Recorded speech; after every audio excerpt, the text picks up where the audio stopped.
bah, ça marche.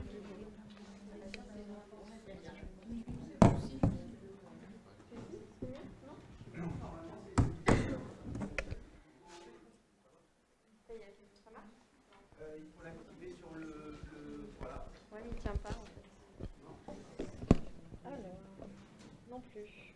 Tout à l'heure, celui-là marche. Voilà. Bon. Je vais voir. Ouais, je vous passe l'autre. Je vais voir. Bon, bah, écoutez, bienvenue donc, pour cet atelier. Nous allons parler climat, commerce équitable et climat. Merci à ceux qui sont avec nous en salle. Et on a effectivement une bonne vingtaine de personnes qui nous suivent également en ligne toute la journée. Émission directe et filmée. Et vous pourrez retrouver ces supports plus tard. Donc, je vais m'asseoir pour ne pas être devant le support. Vous pouvez nous mettre sur fond bleu? D'abord, juste qu'on puisse voir tout le monde. Mais,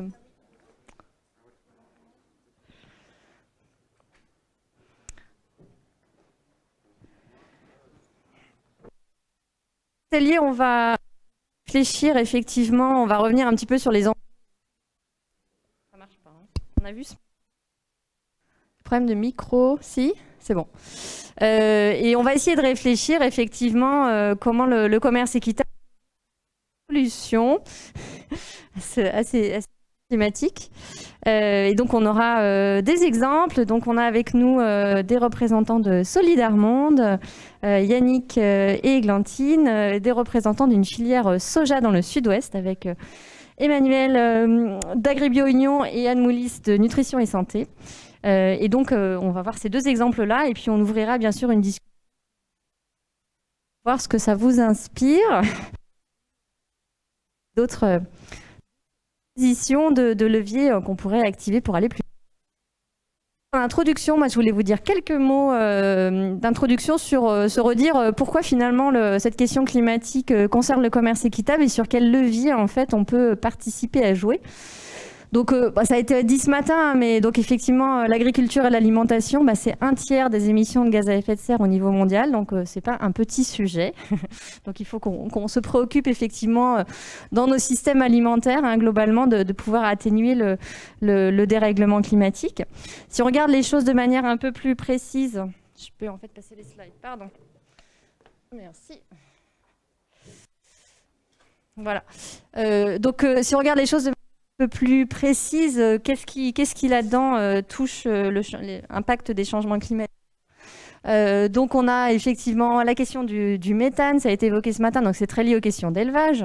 Mais c'est pas tout, on a aussi le protoxyde d'azote qui est très lié aux engrais azotés, donc on voit des leviers assez clairs aussi sur le changement des modes de production par rapport à ça.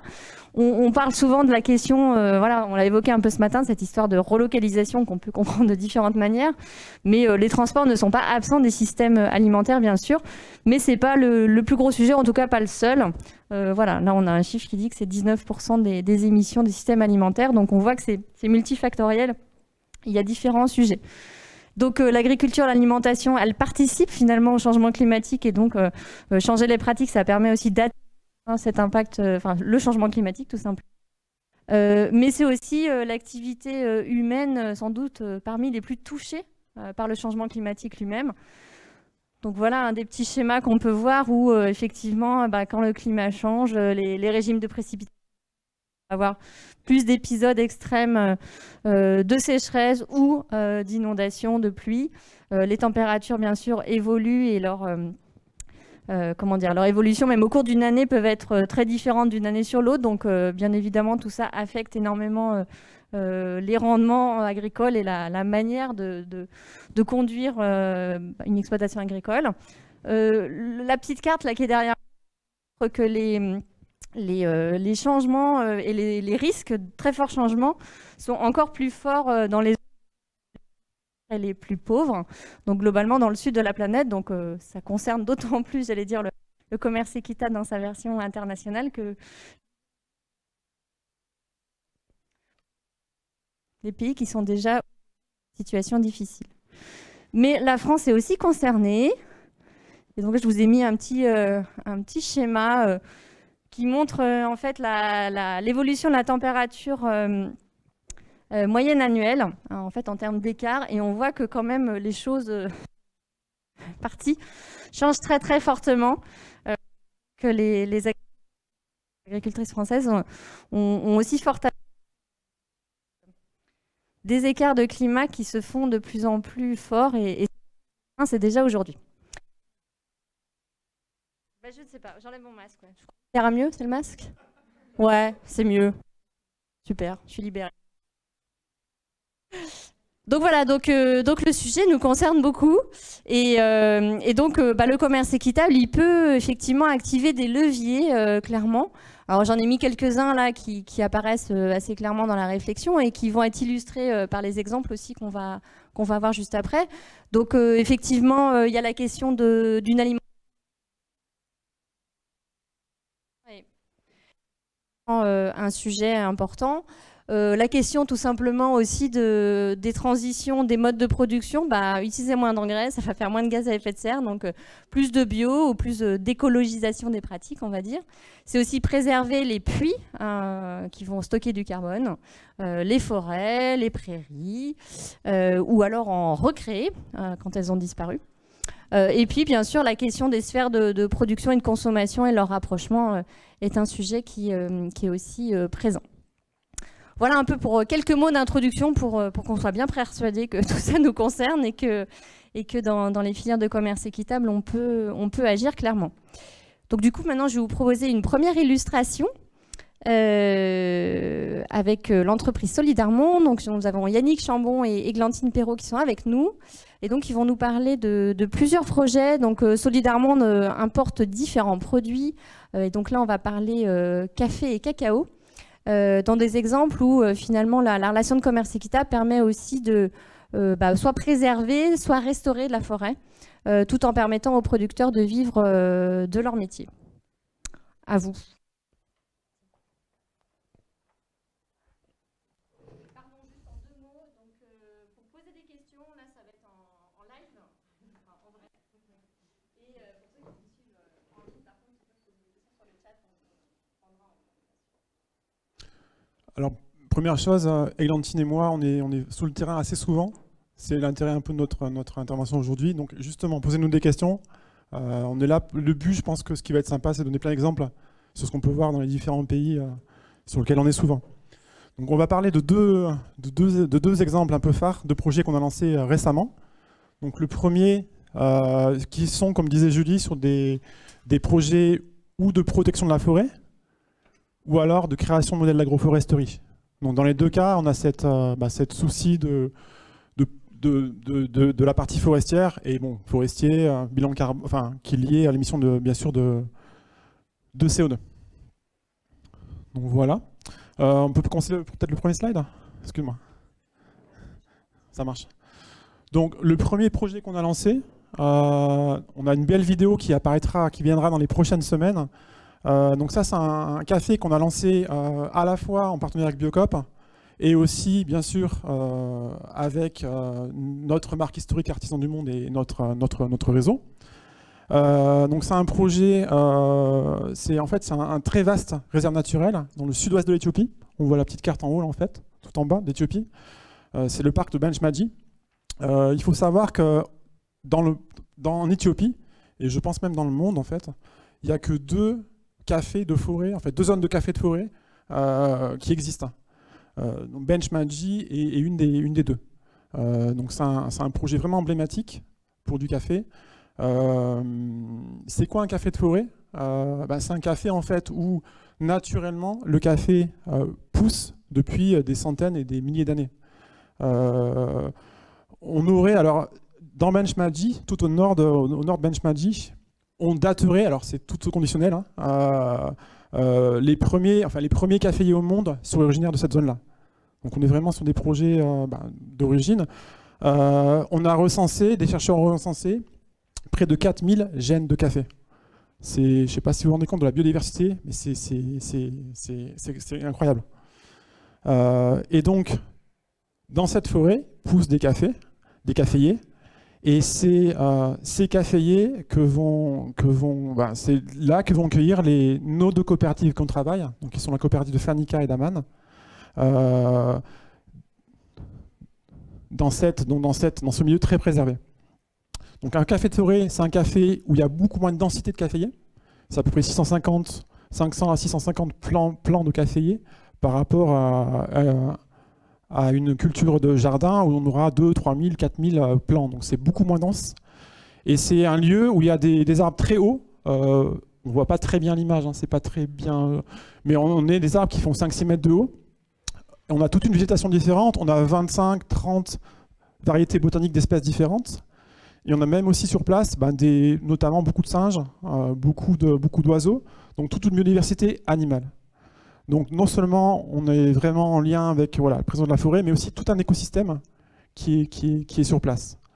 Et les producteurs, ils entrent dans la zone, mais il y a très peu d'intervention en fait. Ils vont faire un peu de désherbage au pied des caféiers 3 fois par an, pour donner un peu de force aux caféiers.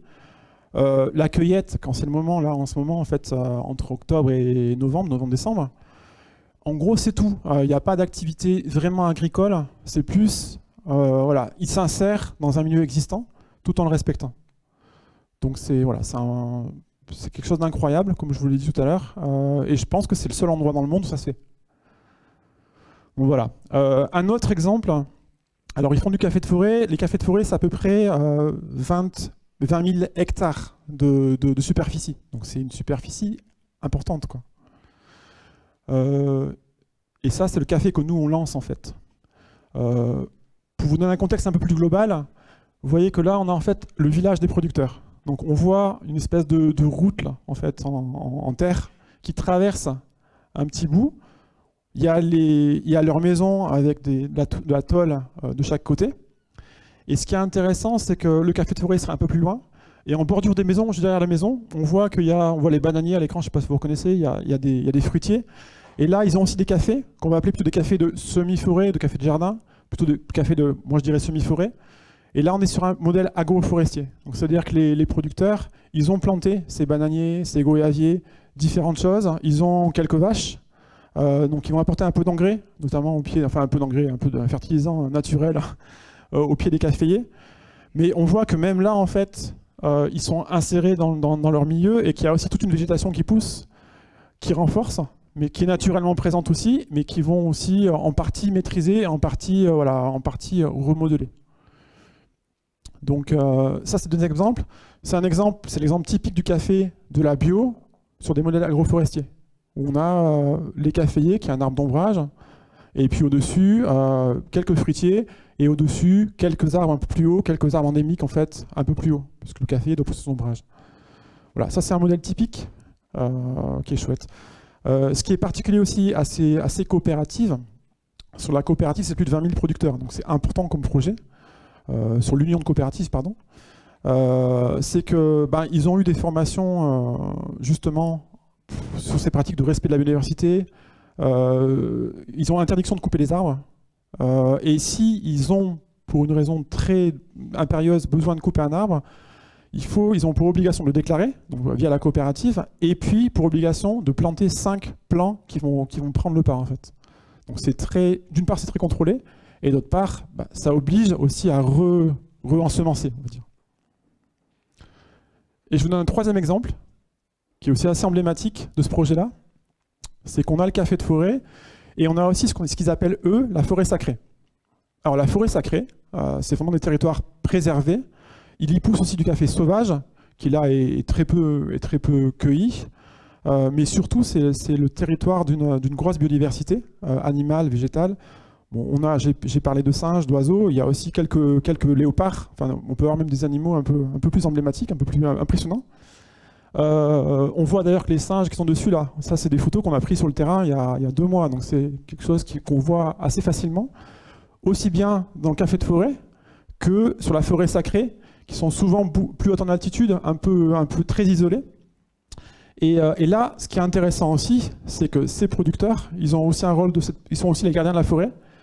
Vous voyez que là en bas, il y a on voit pas très bien, mais une petite image, mais il y a des ruches qu'ils ont placées, 3-4 ruches qu'ils ont placées au sommet des arbres. Donc ils ont une activité économique un petit peu par la production de miel, et en même temps, en étant sur place, ils vont contrôler que tout se passe bien, qu'il n'y ait pas d'interférence.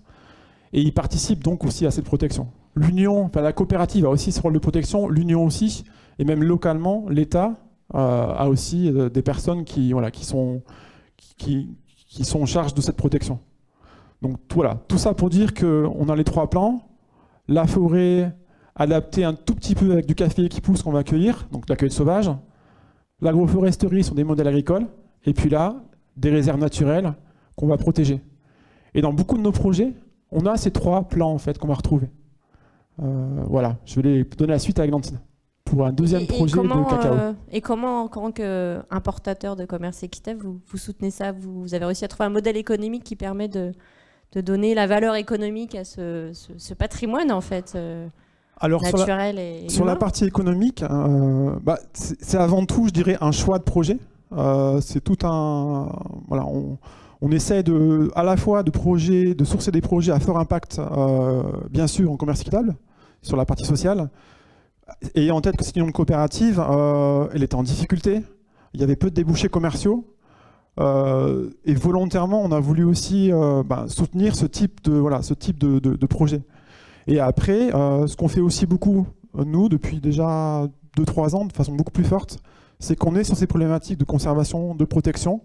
On estime que nous, en tant qu'acteurs de l'équitable et de la bio, l'impact environnemental, c'est aussi une de nos préoccupations. Et on doit justement sourcer ces projets-là et les protéger. On est même en discussion avec Eglantine avant, avec une autre personne, pour essayer de trouver du financement, pour aller pouvoir financer des projets agroforestiers ou des coopératives ou des groupements pour monter ces projets en place. J'étais au Brésil là, au mois d'août, il y a quelques mois. J'étais complètement effaré, pétrifié de voir en fait à la vitesse à laquelle la forêt amazonienne est absorbée, volée, se volatilise. Il y a une pression tellement forte, économique, politique, de tous les acteurs en place en ce moment, que j'estime que nous, en tant qu'acteurs du commerce équitable, on a aussi ce rôle à notre mesure de pouvoir intervenir sur ces projets-là. Voilà. Merci. Ok, donc moi je vais vous parler d'un projet aussi, un partenaire, FairAfrique. Donc on a parlé ce matin, les intervenants ont parlé de la filière cacao et particulièrement de l'Afrique. Et donc FairAfrique, c'est un chocolat qui est entièrement produit et transformé au Ghana et qui est très engagé aussi bien socialement, mais là c'est pas l'objet du focus, que au niveau de l'environnement, et qui a évidemment un impact avec le climat. J'ai, dans toutes les données qu'on a collectées sur le terrain, me suis concentrée sur 3 grands axes. L'engagement qu'ils ont avec les producteurs, localement. Une production, une transformation, puisque pour une fois elle est faite sur place. Et ensuite un projet Jomoro, qui est une forêt où ils participent à sa préservation. Et donc j'en parlerai en dernier. Ah oui, le truc de slide, il est là. Je ne suis pas très habituée non plus. Ok. Donc vous voyez un petit carré vert au centre. En fait, c'est la chocolaterie avec un petit triangle rouge. Donc la chocolaterie et le stockage sont au même endroit. Et tout autour, c'est la zone, donc Soum, d'où provient l'approvisionnement en fèves de cacao. Donc on a un sourcing local des fèves, même, on va dire, au sein même du Ghana. Donc ça faisait partie des critères lorsqu'ils ont créé cette chocolat. Donc elle est vraiment au centre. Donc là on est sur plutôt du transport. Bon alors bien évidemment, production bio avec une promotion des pratiques agricoles liées à ce bio. Donc ça veut dire beaucoup de formation sur place, accompagner vos agriculteurs. Il y a des petites photos qui illustrent ces bonnes pratiques. Au sol, un truc très simple qu'on repère, il y a du couvert, vous voyez des herbes qui poussent. C'est bien évidemment parce que il n'y a pas d'herbicide. Ce qu'ils utilisent, c'est un désherbage manuel. D'ailleurs, je fais un petit parallèle commerce équitable, mais l'un des changements, ça a été une femme d'un certain âge qui nous a dit « Moi, aujourd'hui, grâce au commerce équitable, je peux désherber 3 fois par an parce que je peux embaucher quelqu'un. » Donc ça, c'est des petits impacts que nous, on collecte quand on est sur place. Et tout à gauche, je ne sais pas si on voit très bien, mais c'est du compostage. Donc c'est les cabosses de cacao qui sont du coup recyclés pour pouvoir donner un apport en nutriments aux cultures. Mais le système qui est le plus promu par Faire Afrique, c'est le système agroforestier, et ça fait partie des systèmes dont ils ont parlé ce matin pour la séquestration des gaz à effet de serre. Donc ça, c'est l'un des pans qui est très important pour Faire Afrique, et notamment, alors non. Avant, j'ai expliqué cette petite photo donc sur votre droite, où là vous voyez en fait entre deux parcelles. Donc au fond, vous avez les cultures de cacao. Tout au-dessus, vous avez en hauteur des arbres d'ombre endémiques. Ça peut être ou des de production de bois, pardon, de production de bois, ou alors tout simplement des arbres qui font partie du patrimoine local. Vous avez des arbres fruitiers un peu plus bas, Yannick en parlait aussi dans les cultures de café, avec des bananiers, donc, ou bananes sucrées ou plantains, des cocos, des arbres de coco. Vous avez de la yucca, manioc, comment on appelle ça, les frijoles, les pois, les haricots, source de protéines, et canne à sucre. Et on voit bien entre deux parcelles cette zone tampon avec une grande diversité, aussi bien dans la culture elle-même. Et donc si vous comparez aux pratiques monoculturales intensives, bon voilà, on a une preuve un peu, ça fait un peu fouillis comme ça, mais c'est vertueux. Une autre... alors est-ce que ça marche? Voilà. D'autres petits exemples au niveau sur place. Donc il y a eu des dons de plants, notamment de coco. Donc ça, c'est pour pousser aussi à la diversification des cultures, aussi bien d'un point de vue système agroforestier que dans la diversification du revenu, mais qui est aussi importante d'un point de vue climat, parce que sinon on empiète sur les forêts, et j'y reviendrai plus tard. Et puis la faune, si elle est là, c'est qu'à tout en haut à droite, vous avez un petit oiseau, donc ça, on l'a eu quand on était là, on avait aussi une grande diversité, et ça montre bien un écosystème qui vit. Voilà. Ensuite, il faut que je fasse rapide. Ouais. Ok. Production de chocolat, très succinctement, plus de 80% de l'énergie pour la production des tablettes panneaux solaires. Ils ont un système de transport local, donc un petit bus qui va chercher leurs employés, donc optimisation aussi des émissions de gaz à leur échelle.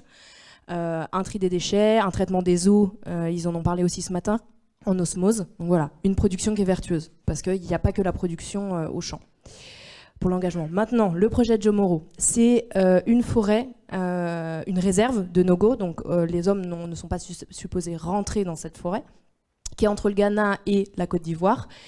Et donc, cette forêt, vous avez une grande diversité aussi bien de faune et de flore, notamment plus d'une dizaine d'espèces protégées.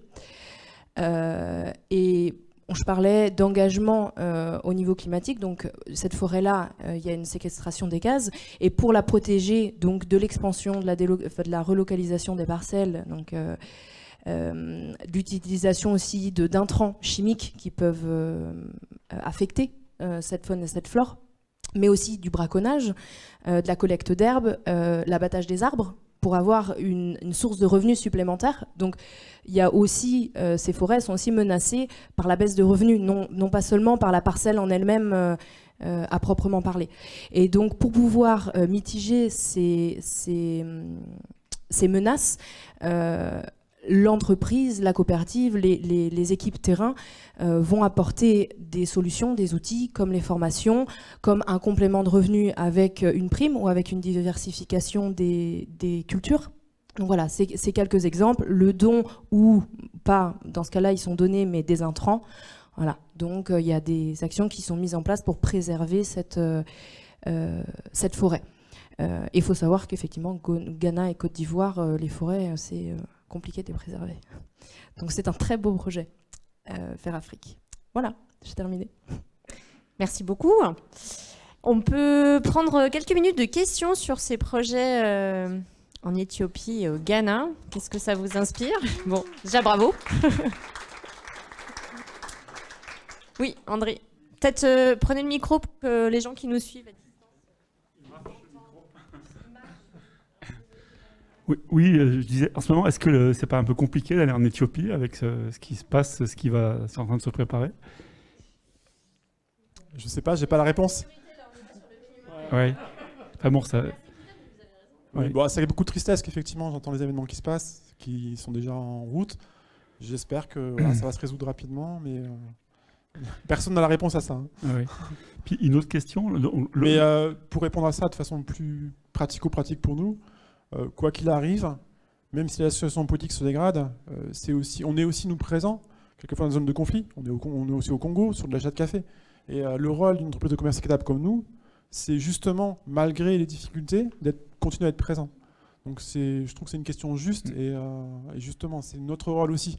Et on n'est pas des gens qui vont dire, bah non, là il y a un problème de politique, ou un problème quelconque, on va se retirer. Non, non, au contraire, c'est là où on a besoin de nous. Ok, très bien. Le café, c'est une culture qui se fait souvent sous ombrage. Et est-ce que même des plantations industrielles ne sont pas déjà sous des arbres d'ombrage? Ouais. Alors en fait, il y a le café arabica, effectivement, se fait souvent sous ombrage. C'est pas le cas du robusta, qui est aussi qui peut être sans ombre du tout. En Brésil, il y a aussi de grandes exploitations qui ne sont pas sous ombrage, en monoculture. Donc non, en fait, en conventionnel, sur le café, comme on a dit ce matin, hein, on a de la monoculture, des terres ravagées et tout ce qui s'ensuit. Donc c'est pas systématique. Églantine ?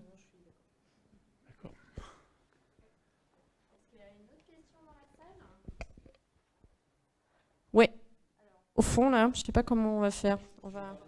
Ouais, ah bah voilà. Ou parle fort, ouais, mais c'est pas en ligne, c'est plus facile dans le micro. Ouais.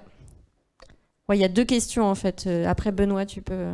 Du coup, moi, je voulais poser une question parce que tout à l'heure, vous parliez de financement, que vous recherchiez des financements aussi pour apporter voilà, un financement et développer la transition auprès des producteurs. Est-ce que l'éventualité peut être de travailler avec d'autres acteurs et d'autres distributeurs, des entreprises qui pourraient être aussi engagées et permettre d'apporter des financements et de développer d'autres actions? C'est une éventualité. Oui, Benoît, peut-être pose ta question tant que le micro est au fond et voilà, après vous répondez aux deux.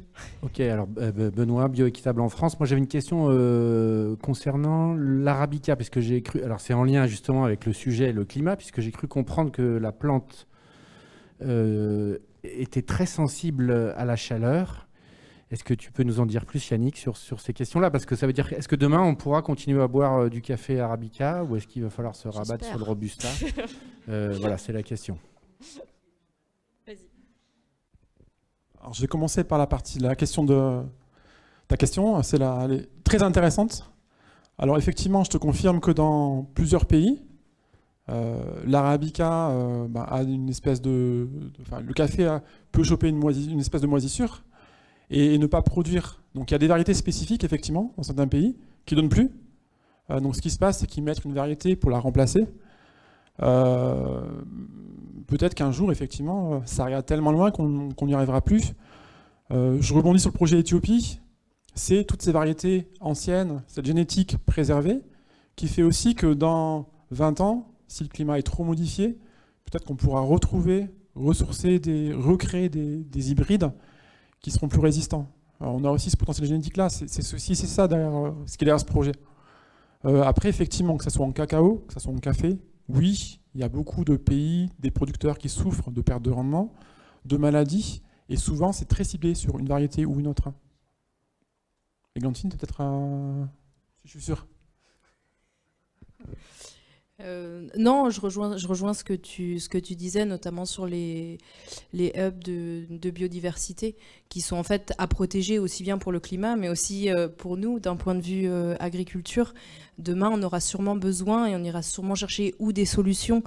Il y a beaucoup de luttes qui se font aujourd'hui, alors je perds mes mots, mais de lutte biologique, des solutions, et notamment elles vont dans cette préservation de la biodiversité et des forêts. Ouais, et pour continuer, pour répondre aux deux questions, on a plein de rêves. Un des premiers rêves, ça serait top sur l'Éthiopie, avec le projet qu'on a, de pouvoir non seulement peut-être classifier ces différentes variétés de caféiers très anciens, mais surtout de pouvoir les protéger au niveau international pour que ce soit bien les Éthiopiens qui aient la propriété de ces variétés et qui puissent eux-mêmes, si ça se présente dans des années, le pouvoir en profiter. C'est juste une idée. Pour répondre à ta question, oui, évidemment, on n'est pas tout seul avec nos gros muscles, on n'ira pas très loin. Il y a des projets, planétaires, la défense de la forêt amazonienne, la défense de Cerrado au Brésil, qui est aussi la plus grande savane au monde. On a plein de projets en route. Évidemment, des distributeurs, des copains transformateurs, des ONG sont bienvenus pour qu'on fédère un projet plus gros et une vraie dynamique. Donc bienvenue à tous ceux qui veulent venir nous voir à la fin.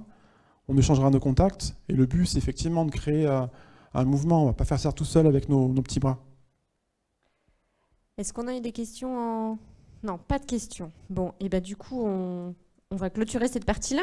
On va passer à un exemple sur la France et puis on aura un petit peu de temps encore pour rediscuter de manière générale. Donc Emmanuel et Anne, je vous laisse vous avancer. Je ne sais pas où vous voulez vous mettre. Hop. Donc là, on va aller dans le sud-ouest de la France et on va voir un exemple avec une coopérative et une entreprise qui travaillent en partenariat pour développer une filière équitable et résiliente et qui est intéressante parce que là, on va aussi parler de comment on modifie l'assiette. Lola Valéjo, ce matin, parlait de la diète, l'assiette des Français. Donc, c'est intéressant pour ça aussi. À vous. Merci. Bonjour, donc moi, c'est Anne Moulis de Nutrition et Santé. Et bonjour, donc moi, c'est Emmanuel Soulès et je suis responsable filière chez AgriBioUnion. Oui. Donc ce matin, quand on a parlé des actions en faveur du changement climatique, effectivement, on a parlé de la diversité de l'offre et en particulier des protéines végétales. Et donc on va vous parler de la filière soja, qui est la filière labellisée un commerce équitable dans le groupe. Et simplement pour dire que, en fait, on a eu la chance d'être précurseur. Puisque dès les années 80, en fait, on s'était emparé de cette question de l'alternative végétale et ça a été au cœur du développement de plus de 300 références produits aujourd'hui, avec dès le départ, dès les années 80, la volonté de développer une offre végétale qui soit en France, avec du soja français, alors qu'il n'y avait pas ou peu de production de soja français à l'époque. Donc l'impact transport, même s'il est minime au regard des émissions de gaz à effet de serre, il avait été pris en compte dès le démarrage. Et le développement des légumineuses, ça s'est fait effectivement bien avant que la FAO en parle en 2016, bien avant les recommandations dans le cadre des initiatives du 4 pour 1000, où on promeut l'introduction des légumineuses pour diminuer la part des fertilisants. Et c'était aussi bien avant la stratégie du plan protéines pour relocaliser la production de soja en France. Et donc ça a pu se faire parce qu'on a eu dès le démarrage des partenaires qui nous ont suivis. Et Emmanuel vous expliquera tout à l'heure comment les choses se sont faites. Tu peux peut-être passer à la prochaine. Donc, chez Nutrition, c'est pas pour faire un coup de pub, mais c'est juste pour montrer que l'alternative végétale, elle peut vraiment s'inscrire à différents instants de la journée, aussi bien sur du cœur de repas que sur des aides culinaires ou des produits type apéro. Et qu'en fait, quand on veut jouer sur le changement climatique, en se creusant la tête, on peut arriver à proposer des produits à différents moments de la journée. Donc c'est voilà, quand on en a la volonté, on peut le faire et donner de la lisibilité aussi sur le commerce équitable à plusieurs moments. Je vais laisser Emmanuel.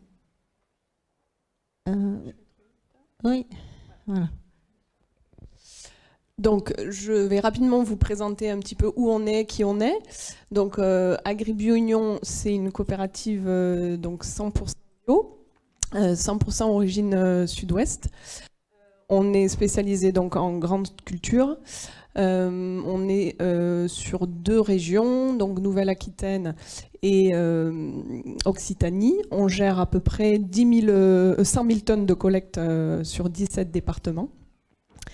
Donc le soja, ça représente 25 000 tonnes, avec les débouchés qui sont répartis 50-50, donc 50 sur le marché alimentation animale et 50 sur le marché alimentation humaine, donc c'est une filière non OGM. Donc on est certifié biopartenaire depuis 2014 et certifié agriéthique depuis 2020. Et donc AgribioUnion, ça représente à peu près 30% de la collecte française de soja bio. Hop, je ne suis pas dans le bon sens. Donc rapidement, les intérêts de la culture du soja en bio. Donc déjà, c'est une légumineuse, donc ça ne demande pas de fertilisation azotée, puisque le soja capte en fait l'azote de l'air pour s'auto-alimenter. Donc ça demande très peu enfin, il y a beaucoup de soins parce qu'effectivement, il faut la maîtriser au niveau du salissement, mais après, on n'apporte rien en plus. Voilà. Donc c'est un très bon précédent, ce qui permet de diminuer la fertilisation pour la culture suivante. Et donc c'est aussi le soja, la grande culture, qui va être le plus riche en protéines, puisqu'on est en général à plus de 40% en moyenne.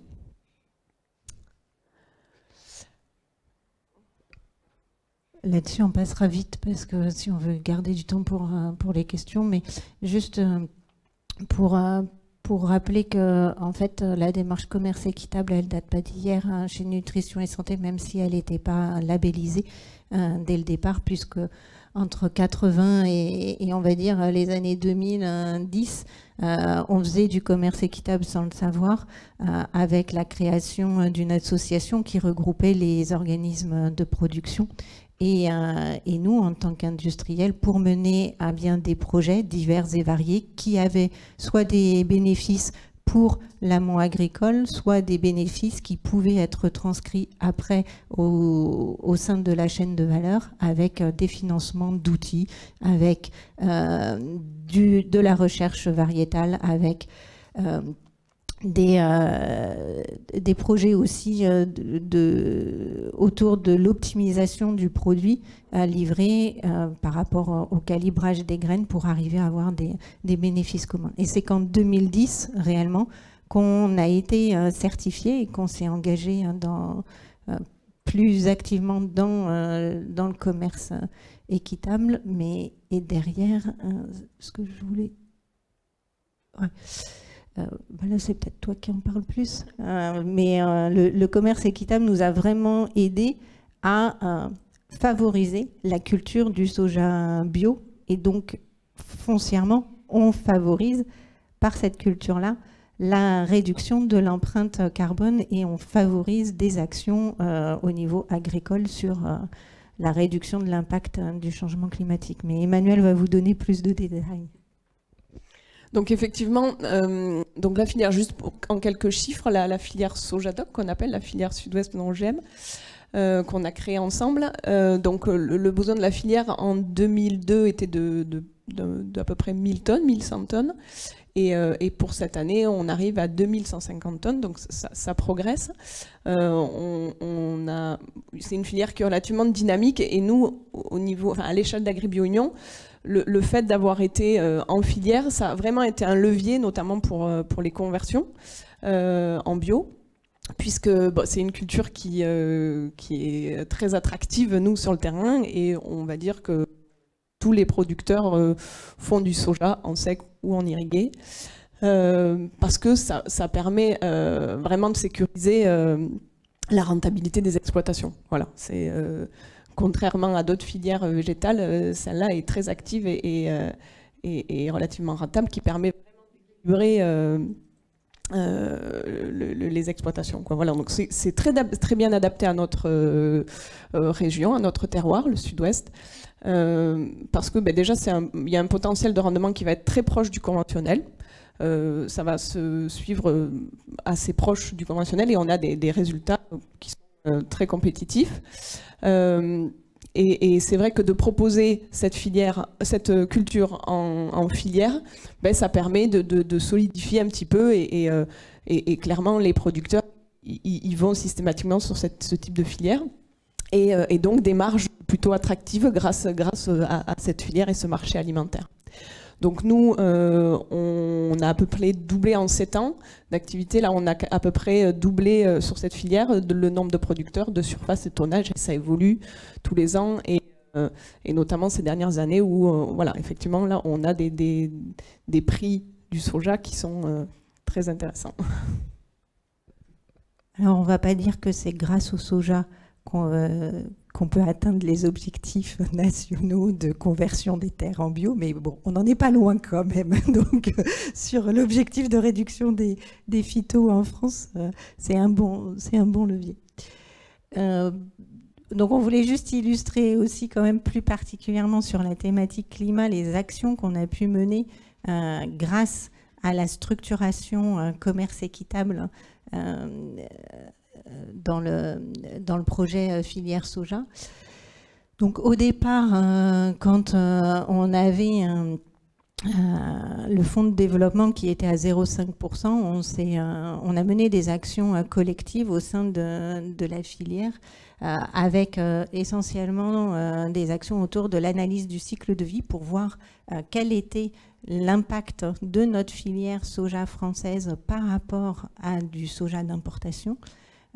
Toutes ces analyses, elles sont coûteuses et ça prend du temps humain, du temps en cabinet, enfin du temps en interne, mais aussi dans des cabinets conseils et la structuration via la filière équitable nous a permis de mener ces analyses-là et aussi de commencer à engager dès 2015 une action autour de la biodiversité, plutôt axée autour des insectes pollinisateurs, comme témoin pour essayer de favoriser sur les exploitations l'accueil des insectes pollinisateurs. Donc ça a été les premiers chantiers entre donc 2015 et 2020. Et sur l'année 2021, on a été encore plus loin grâce à ces actions, enfin à l'augmentation du fonds de développement qui nous a doublé nos moyens et qui a permis d'avoir quelque chose de complémentaire à ce qui avait été fait avant. Donc effectivement, en 2020, donc, on a réorienté le fonds, donc c'est passé au sein de chaque OS. Donc nous, on a échangé pas mal avec Anne sur qu'est-ce qu'on peut faire sur le terrain pour mettre en place des actions concrètes. Moi, je voulais juste rajouter que c'est quand même, enfin, le public agriculteur est pas bien sensibilisé sur ces sujets-là. Encore, je trouve qu'on a de vraies difficultés à mettre en place des actions concrètes. Donc, la première chose, ça a été d'embaucher un stagiaire. Donc, grâce au fonds, on a pris quelqu'un qui est venu pour 6 mois. Et l'objectif, c'était de créer et de réaliser un diagnostic auprès d'un groupe représentatif d'AgriBioUnion, de producteurs bio, et de faire un bilan de l'état de la biodiversité sur les exploitations. Donc ça a été la première chose. On a des résultats et on est arrivé au bout de la fin de mission de Maëlys qui est restée donc de février au mois d'août. Donc on a des chiffres qui sont très intéressants et la seconde étape, ça sera donc de se fixer des objectifs pour aller sur le terrain et faire évoluer les pratiques à la biodiversité sur nos fermes. Voilà. Et donc dans les prochaines étapes, toujours dans cette dynamique climat, aujourd'hui les projets qu'on a, c'est autour de la plantation de haies.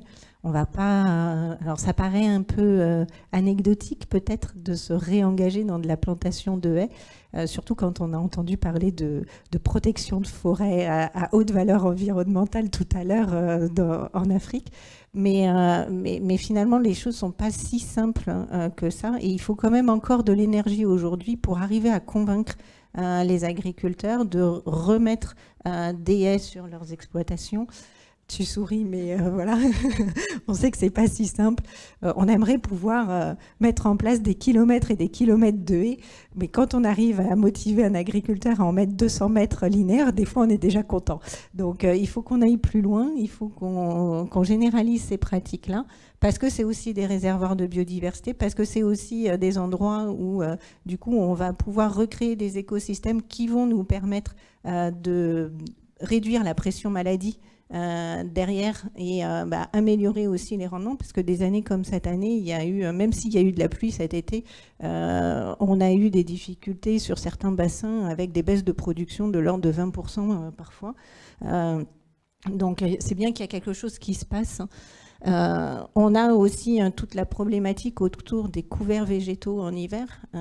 Si on veut réduire l'empreinte sur le changement climatique, on sait que la mise en place de couverts végétaux et la diversification des cultures, c'est important. La diversification des cultures, il y a un accueil plutôt favorable de la part des agriculteurs, mais les couverts végétaux, surtout en bio, c'est une vraie problématique. Donc il faut former, il faut rassurer. Et donc ça va être probablement des sujets sur lesquels on va travailler grâce aussi au fonds biopartenaires dans les années à venir. Réfléchir aussi à des labellisations bas carbone, parce que très clairement, c'est aussi des sources de revenus additionnels pour les agriculteurs, et c'est important de récompenser les efforts faits sur le terrain par d'autres sources de financement. Voilà, donc le commerce équitable est une structuration qui permet réellement de porter des projets et de se donner les moyens d'agir petit pas par petit pas, mais d'agir vraiment. Parce qu'au-delà des idées, au-delà de la volonté, il faut se donner les moyens d'agir, et je crois que c'est la bonne structure pour pouvoir le faire. Merci. Bravo. Projet.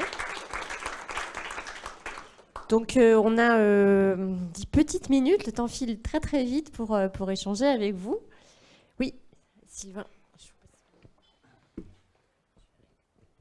Bonjour, j'avais deux questions. La première,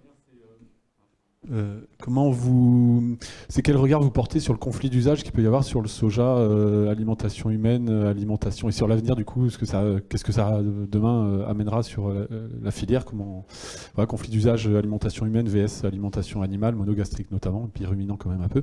Et l'autre question, c'était sur ACV et Biodive. Est-ce que rapidement vous pouvez nous donner les grands enseignements que vous tirez de ces deux études?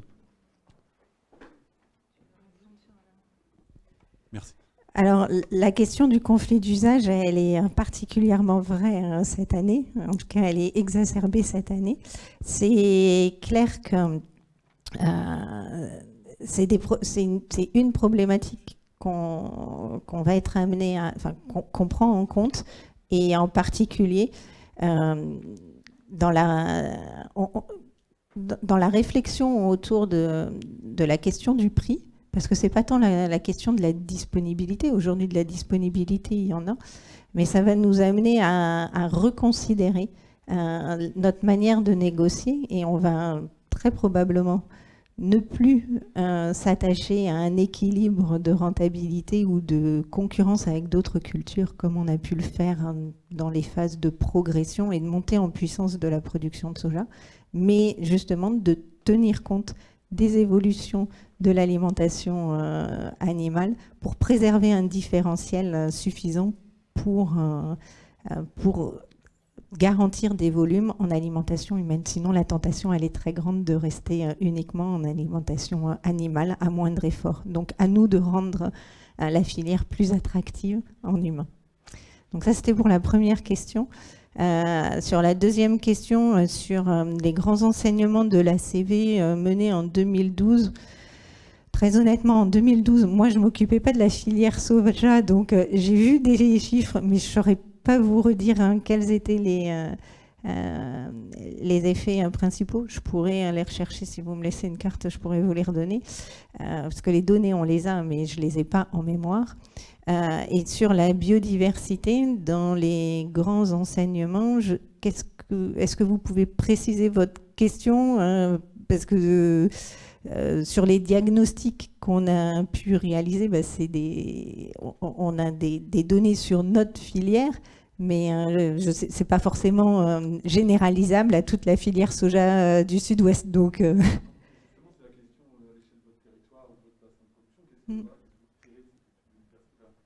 est-ce que tu veux répondre? Est-ce qu'il y a un bon niveau de biodiversité? Est-ce que non?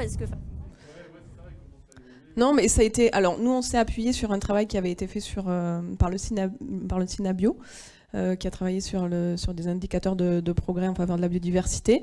On a déjà, donc il y en a un nombre important. On a travaillé sur les principaux.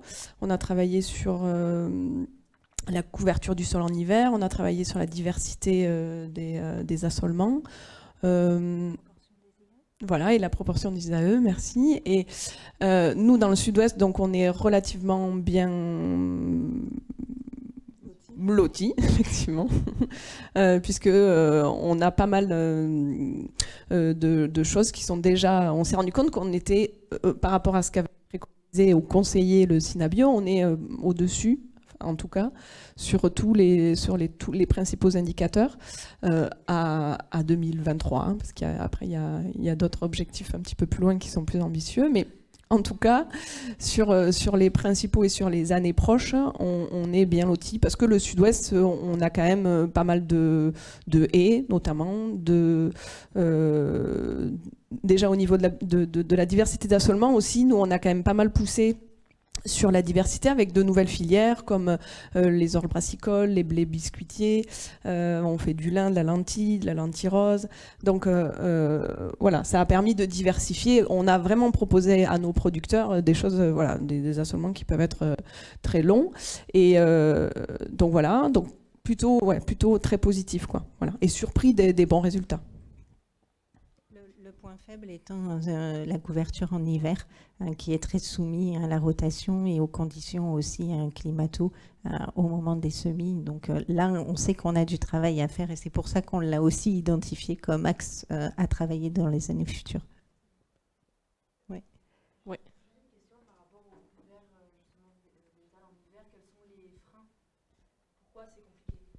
Ouais, alors effectivement, nous, dans le sud-est, on a beaucoup d'argilo-calcaires, c'est-à-dire des terres fortes, qui sont difficiles à travailler. Et en fait, on a des soucis à implanter. Ça, c'est la première chose, puisqu'il faut implanter tôt, il faut implanter une fois qu'on a récolté les céréales. Donc, on va dire, il faudrait implanter au mois de septembre, octobre, enfin septembre même, parce que plus tôt c'est implanté, plus tôt ça va le temps de s'implanter derrière. Enfin, plus tôt c'est semé, plus tôt ça a le temps de s'implanter derrière. Donc, c'est la première chose. Et deux fois, le climat ne nous permet pas d'implanter si tôt. Donc, ça décale. Du coup, ça décale le découvert, quoi. Enfin, c'est-à-dire qu'après, on dépasse les dates optimales pour pouvoir le détruire. Voilà. Donc c'est la destruction qui va être aussi une problématique. C'est que souvent, c'est le moment de semer et puis il fait que pleuvoir et on a toujours notre engrais vert ou notre couvert qui est en place. Et du coup, ça décale tout. Enfin, bon, voilà. Donc voilà, ces terres fortes, elles sont très difficiles à travailler et du coup, sur le questionnaire biodiversité, c'est vraiment une action qui... Et bon, ils se sont tous pris des grosses cartouches, donc là, ils veulent plus y revenir. Il y a de la recherche à faire, peut-être. J'espère. Est-ce qu'on a une... Allez-y, Anne. Et puis sur cette question-là, il y a aussi la question du type de couvert utilisé. Et quand on est dans des filières alimentaires, on peut se retrouver avec, en particulier en bio, avec des repousses de couverts au milieu de la culture, avec la génération d'allergènes pas souhaitées. Donc il y a tout un tas de choses à prendre aussi en question. Un couvert qui est largement répandu, c'est la moutarde. Mais quand on fait des biscuits, on ne s'attend pas à avoir un allergène moutarde dans la liste des ingrédients, par exemple. Question au fond de la salle. Tu parles assez fort? Ouais, je pense que c'est bon. Je représente une structure de producteurs de Dromardèche. Je vous félicite pour votre projet déjà. Et j'en profite pour rebondir sur la mobilisation des producteurs de ce projet. Nous, on essaye de monter des filières lentilles, pois chiches, soja, etc. Donc, quand on essaye de monter des filières avec les producteurs, ils ont des débouchés, plus ou moins. Donc, le soja bio, effectivement, en ce moment, ça marche plutôt bien. Mais quand on essaie de travailler avec eux, on a des difficultés de trouver du temps de travail pour le faire. On a des difficultés de comprendre la législation pour le faire, donc de compétences. Et quand nous, en interne, on a réussi à trouver du temps de travail et des compétences, après, il faut mobiliser les producteurs. Là, c'est encore un autre chantier. On arrive avec des formulaires, des questionnaires, etc. Et c'est difficile de les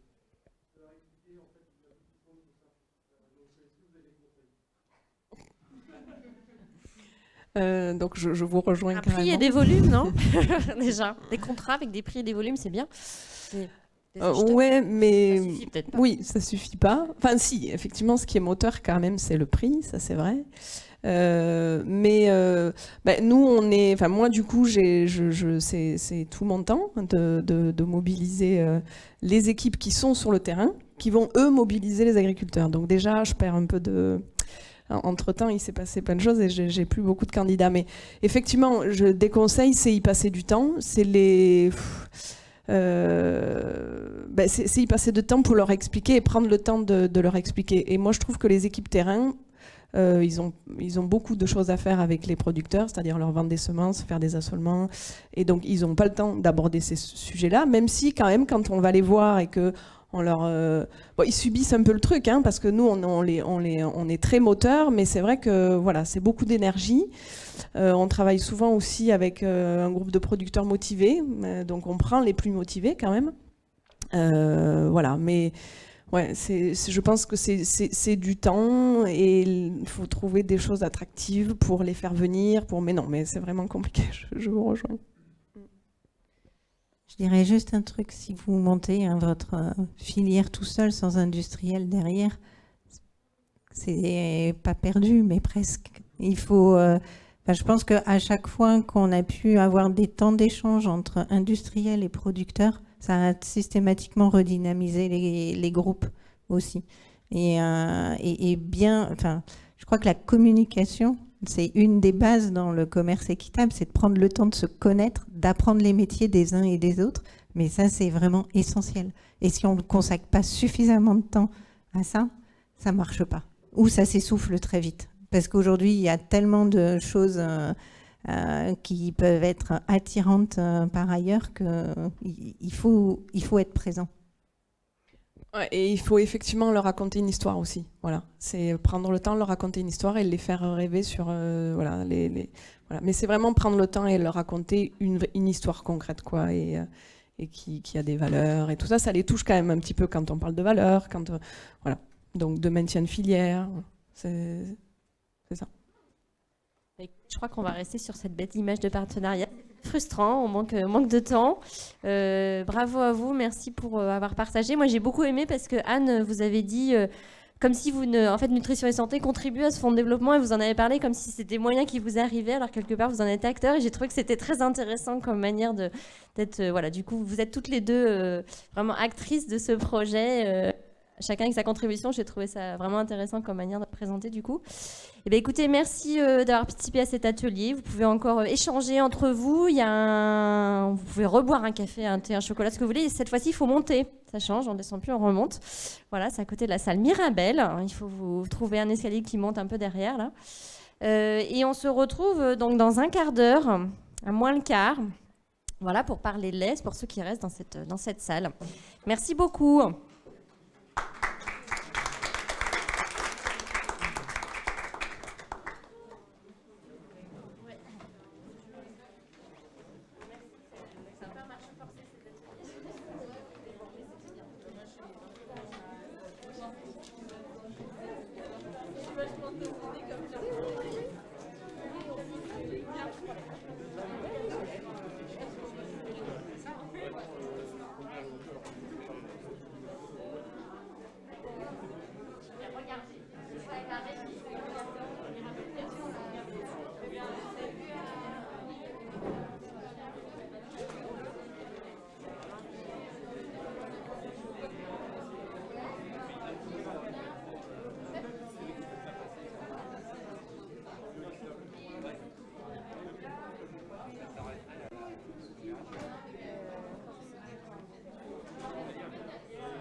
C'est normal, hein. Sans doute pas les plus à plaindre. Après, il y a toujours existé et qui se perpétue, mais